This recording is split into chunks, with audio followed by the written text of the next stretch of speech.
એ સમયને મતલબ સર્જરી કરીને 1.5 વર્ષ થયું તો ફરીથી પાછું એને સોનોગ્રાફી કરી ફરીથી પાછી ગાંઠ દેખાડી બીજી જગ્યાએ આ સાઈડ હતી બીજી આ સાઈડ દેખાડી મને કે મેં કીધું તો મને મેં કીધું મને કે ગાંઠ છે મેં તો શું કરશું મને તો ઓપરેશન તો કરતા મને કે આ ગોદડું થોડું છે ફળ્યા કરે જીવા કરે તો મને કે હવે મને કે પાકું કરવું છે તો આમાં જો હું થાય મને કે હવે પાકું કરવું છે જ્યારે એને નિદાન કર્યું ત્યારે એટલી એવી હતી કેટલી અને જ્યારે ઓપરેશન કર્યું ત્યારે કાઢી આવડો ડબ્બો આવડો એ ડબ્બો ભરી કાઢ્યો તો હું થાય હું તમને વાત કરું છું આજ અંદર હું થાય આપણને કોઈ ખબર નથી આ શરીરની અંદર ફ્રી રેડિકલ જે જમા થાય છે હવા દ્વારા પાણી દ્વારા કે ખોરાક દ્વારા જે કાંઈ આપણા શરીરની અંદર કેમિકલ જાય છે આ આપણા બોડીમાંથી ડિટોક્સ થતું નથી કારણ કે પોષક તત્વો આપણા શરીરને ચલાવવા માટે 7 પ્રકારના તત્વો જોઈએ ચરબી પાણી કાર્બોહાઈડ્રેટ પ્રોટીન વિટામિન મિનરલ્સ અને ફાઈબર જેમાં ચરબી પાણી અને કાર્બોહાઈડ્રેટ આપણે ખાવામાં પીવામાં ફેટ બધું મળી જાય પણ પ્રોટીન વિટામિન મિનરલ્સ અને ફાઈબર આ 4 તત્વો આપણને ખોરાકમાં આજમાં મળતા નથી મને બતાવો ભાઈ કાયમ 200 ગ્રામ કઠોળ કોઈ ખાતો હોય મને બતાવો કે કાયમ 1.5 લીટર દૂધ કોઈ પીતું હોય મને બતાવો કે કાયમ 4 સફરજન ખાતું હોય તો પહેલા એક સફરજનમાં મળી રહેતું આયરન આજે 4 ખાવા પડે પહેલા એક પાલકની ભાજીનો શાકનો વાટકો ખાતા હતા ને એમાંથી આયરન મળી જતું હતું બેનોને હિમોગ્લોબિનની તકલીફ ન થતી આજે 7 વાટકા ખાવા પડે જમીન બગડી ગઈ પોષક તત્વો વિયાઈ ગયા જે આપણા શરીરની અંદર જે તત્વો મળવા જોઈએ વિયાઈ ગયા હવે એ વ્યક્તિએ ફરીથી મને કીધું મને કે કિરણભાઈ મને કે ઓપરેશન કરાવવું પડશે તો મને કહો પાકું કરાવી મને અમદાવાદ મોકલો અમદાવાદની અંદર બધું કમ્પ્લીટ થઈ ગયું લગભગ 1.5 મહિનો ફરજભાઈ રિપોર્ટ આવ્યો ઈ પૂછે છે 28 વર્ષનો જેનો એક્સપિરિયન્સ હતો જે ડોક્ટરનો એને એવું કીધું કે મારે એને જોવું પડશે મારા હાથમાં પહેલી વાર આવ્યું મને પૂછ્યું મને કે ખબર કઈ રીતે પડી પછી એને લેપ્રોસ્કોપી કરી પેલા તો સાંભળજો લેપ્રોસ્કોપી કર્યા પછી અંદર શૂટિંગ ઉતાર્યું મને આખો વિડિયો દેખાડ્યો પછી મને દોરી બતાવ્યો મને જો આ કાઢવું પડશે આ કરો આતડું કાપવું પડશે ઓલું કરવું પડશે ઓલું મેં તો વાંધો છે મને કે કાલ ઓપરેશન છે વાંધો મને કે કેટલી બોટલ લોહી જોઈએ એનું નક્કી નહીં મેં તો વાંધો ટેન્શન થઈ જાય મારું સર્કલ મેં બહુ ખોટું છે મને કે કેટલી કલાક ઓપરેશન હાલે ને એમ કઈ નક્કી નહીં 10 થી 12 કલાકે થાય ઓકે બીજું મને કે ઓન ટેબલ મને કે હું તમને ગેરંટી ન આપી કે બહાર નીકળે ન નીકળે અને કદાચ જો નીકળી જાય તો કેટલા દિવસ સુધી કેટલા મહિનાઓ સુધી આઈસીયુ માં રાખવા પડે એનું નક્કી નહીં વાંધો નહીં સાહેબ મને કે કરો સાહેબ કરી દીધી એટલે મને પૂછ્યું મને કે કેવો માણસ છો મેં કીધું કેમ મને કે આવી રીતના કોઈને કીધું તો કાંઈ નહીં ઢગલો થઈ ગયો હોય આ તો આરસીએમ ની કૃપા છે ભાઈ આપણને કોઈ પણ પરિસ્થિતિ કોઈ પણ સંજોગોની અંદર આપણને જીવતા નહીં પડે બાકી મોટા ક્યાં કરે હવે થઈ ગયું બીજે દિવસે 9.5 કલાક ઓપરેશન આવ્યું જેવું ઓપરેશન કરી બહાર નીકળ્યા અને જો બાજુ ગયો ડોક્ટર આમાં કહ્યું હે બેન ભાનમાં છો કે તો તમારું નામ બોલો તો કે ભીતર હાલે કે રેડી આવું લઈ જવાનું ચિંતા લો ત્રીજે દિવસે આઈસીયુ માંથી બહાર અહીંથી અહીંયા સુધી 48% મેરા હતા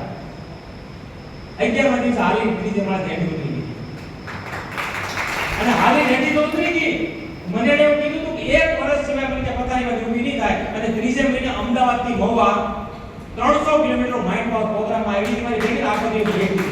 અને આ સાક્ષી પણ બેઠા હતા તો આ હું તમને કહેવા માંગુ છું હવે આ ઘટનાની અંદર છે ને આ બધું તો છે ને બાકી ન રાખ્યું મેં ડોક્ટરને પૂછ્યું મેં સાહેબ મને તો ઓપરેશન કરવાનું તો પ્રોટીન પાવડર અપાય અને ડોક્ટર લખે છે પણ અત્યારે કોઈ પણ તમે ચેક કરજો એટલે મને પ્રોટીન પાવડર લખી દીધો અને હું મેડિકલ લઈ આવ્યો ઓર્ડર ડબ્બો હતો એટલે મેં કાઢી ખોલી બનાવી દઈ દીધો છે ચેકઅપ આપી કે હોય મેં બનાવી દીધો ને પીધો જેવું પીધો ને એવું સીધું બહાર મને કે આ નહીં ભાવે આપણને એમ થોડા ડોક્ટર સાહેબ આવ્યા આપણે ખબર હોય કે હું તો પ્રોટીન મને અંદાજ આવી ગયો ભેગો લઈ ગયો તો હોસ્પિટલમાં મેં કીધું સાહેબ આ પ્રોટીન તો ના પાડો મેં કીધું મારી પાસે પ્રોટીન છે અપાય અને જોઈને કીધું હા કે આ ભાઈ તો વાંધો નહીં એનો ભાવ કઈ નહીં કે આ આપજો નહીં મેં સાહેબ કેટલું આપવાનું મેં કે દિવસના 15 ચમચા ચમચી નહીં ચમચા ચમચો કેટલાનો આવે કેટલા ગ્રામનો આવે ખબર વધીને 20 ગ્રામનો તમે કીધું સાહેબ આ 20 ગ્રામનો પાઉચ છે, મને કે આ વાંધો નહીં 15 આપવાના આખા દીના. આ બેનું પૂછો છે એક પણ માણવા પીવો આખા દીના આપણે 1 કિલો સાચું ખબરનો 6 વાગે ઉઠે એટલે એક પાઉચ બનાવી પીવડાવી દેવા, કલાક પછી બીજું, કલાક પછી ત્રીજું, એમ કરતા કરતા 11 વાગે સુધી એક કલાક પીવડાવવાનું, પછી 12 વાગે જમાડવાની, પાછું 1 વાગે ચાલુ. આખા દીના સુરાણી સાહેબ 15 પાઉચ પૂરા. કેટલાના થાય 15 પાઉચ? જો હવે રૂપિયા ગણો કેટલાના થાય? ત્યારે 900 પાઉચ. 900 ના 15 પાઉચ આખા દીના, એમ લગભગ 15 દિવસ આયલું. તો મને એક દીધે મને કહે એટલા બધા મને હું પીવાના? જો કાયમ એક પીધું હોત તો 11-15 ન પીવા. હવે આપણે તો ભાઈ તમે પરિસ્થિતિ ગમે આપણે તો ઈ તો હસીને જ કાઢવાનું હોય. તમે કીધું હવે 800 રૂપિયાનું પ્રોટીન ન્યુટ્રીઝન વુમન કાયમ 800 નું પ્રોટીન. અને બીજું કારણ કે આપણને ઈ ખબર કે જો શરીરમાં કાઈ પણ તકલીફ હોય તો તમારા શરીરની અંદર કેમિકલ સ્ત્રોત વાળી વસ્તુ ન આવી જોઈએ. પછી ત્યાં પાવડર હોય તો ભલે, હાબુ હોય તો ભલે, અને ખાવાની વસ્તુ નથી, લગાવવાની વાત છે. હા ઈ નહીં, શાકભાજી નહીં, મગના પાણી સિવાય કાઈ નહીં. અને હું ફ્રૂટ મંગાવતો ભરતા બહાર એકાગ્રે 1700 થી 1800 રૂપિયા ફ્રૂટ થાય. ચેરી, મોની, અવાકેડો, મેંગોસ્ટીન, સ્ટાર ફ્લેવર આ બધું એક હું મંગાવતો. આપણે હોની ટેન્ટ કીવી આવે, મેં 450 ની હું ટેન્ટ કીવી મંગાવેલી છે. આ બધું એને ખવડાવે. હવે સમજવાની વાત એ છે 900 નું પ્રોટીન, 1700 એટલે 900 નું ફ્રૂટ, કાયમ 1800. ભરતભાઈ મહિને કેટલા થાય? કેટલા થાય? હવે જો હવે મને વિચારીએ હવે આ બધી પ્રોસેસમાં મારે મિનિમમ એની પાછળ સમય લાગ્યો 6 મહિના. કેટલો? આમ તો 3 મહિના પછી હું છૂટો થઈ ગયો તો અને મેં આરામમાં હતો. 6 મહિનાનો સમય કાઢો. હવે મને જવાબ આપો, તમે જે કામ કરતા હોય, તમે જે ધંધો કરતા હોય અને 6 મહિના તમારે ગમે ત્યાં ઉઈ જવું પડે, તમારો ધંધો હાલે કરો. મને વિચાર આવ્યો હલી ગયો, જો હું આરસીમાં ન હોત અને મારો ધંધો હું કરતો હોત અને દુકાન બંધ રાખીને મારે જવું પડતું હતું, ત્યાં આવક ઝીરો, દવાખાનાનો ખર્ચો વધે, આ માણસ આમ મરે છે. જવાબદાર વ્યક્તિને જવું પડે. હવે બીજું, મારો નાનો ભાઈ છે અત્યારે જોબ કરે છે અમદાવાદની અંદર, આર્કિટેક્ટ છે, જેના 95,000 રૂપિયા પગાર છે. આજ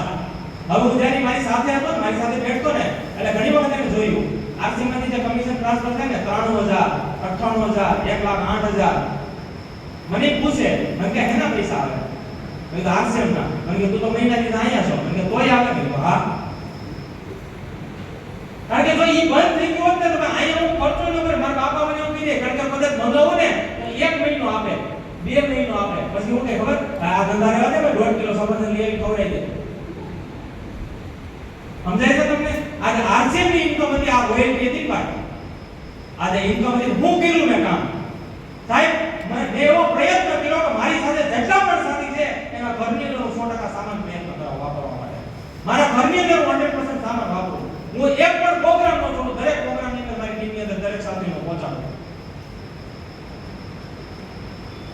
અને આજ ખરેખર મને તેથી તો મને રોવડાવી દીધો તો હું એકલો રોતો હતો. કારણ કે જો આ ભગવાનની પરમાત્માની કૃપા છે, મને આશ્રય મળી ગયો. જો મારા ધંધાની અંદર હોત તો મારી ઘરવાળી પણ સુમારી દીધી હોત ને હું પણ ન હોત. કારણ કે આવી પરિસ્થિતિની અંદર તમને ન પાયો ને બાજુ ન ઉભરે, એ તો ખાલી કે સાંભળજો તારે કઈ ઘટે થઈ જાય મને તું તારો બેઠો છો, ફોન કરજો ટાઈમે ખબર પડે, ટાઈમે ફોન કરજો ખબર પડે.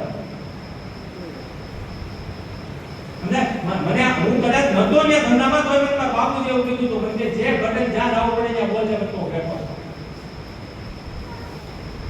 પણ આરસીએમ ની કૃપા છે. આજે આરસીએમ ની આ ઇન્કમ હતી ને આ રોયલ્ટી ઇન્કમ. અને બીજું ઈ સમયની અંદર ભરતભાઈ 6 મહિના દર મહિને ગ્રોથ માં આવ્યો.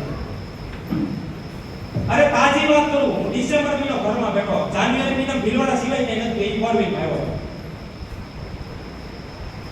ડિસેમ્બર મહિનાનો સ્ટેટમેન્ટ ભાવભાઈ 1,60,800 રૂપિયા.